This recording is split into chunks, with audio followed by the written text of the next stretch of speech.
के दाता सरस्वती माता, ज्ञान के दाता सरस्वती माता, हंस पर चढ़वैया के चल सयरवा दर्शन करल जाओ बीड़ा वाली मैया के। चल सयरवा दर्शन करल जाओ हंस वाली मैया के।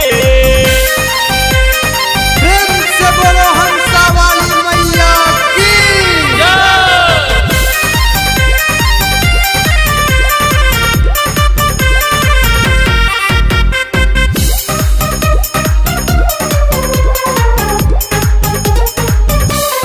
ए माई साल भर में एक बार हमरा गावे आवेली, अपना हो बेटा के पढ़ावे लिखे लावेली।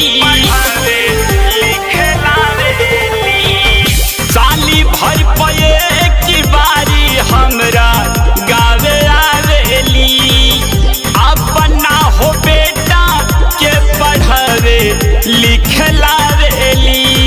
लावस यारवा फल नरियरवा, लावस यारवा फल नरियरवा, घीवा जरी धेनु गैया के। चल सयरवा दर्शन करल जाओ हंस वाली मैया के।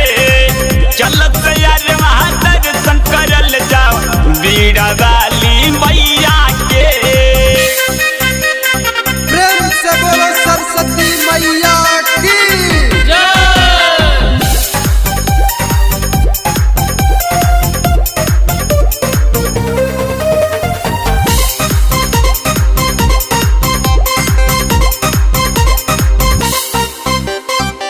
पढ़नी न लिखनी माई चल देहनी बहरे, बानी नारी माई बेटा होई तहरे।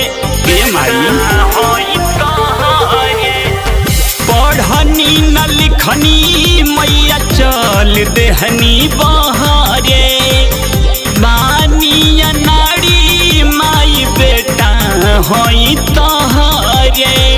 आज के दिनमा शुभमा महीनवा, आज के दिनमा शुभमा महीनवा, दर्शन दोना सिपहिया के। चल सयरवा दर्शन करल जाओ बीड़ा वाली मैया के। चल सयरवा चरण पखारल जाओ हंस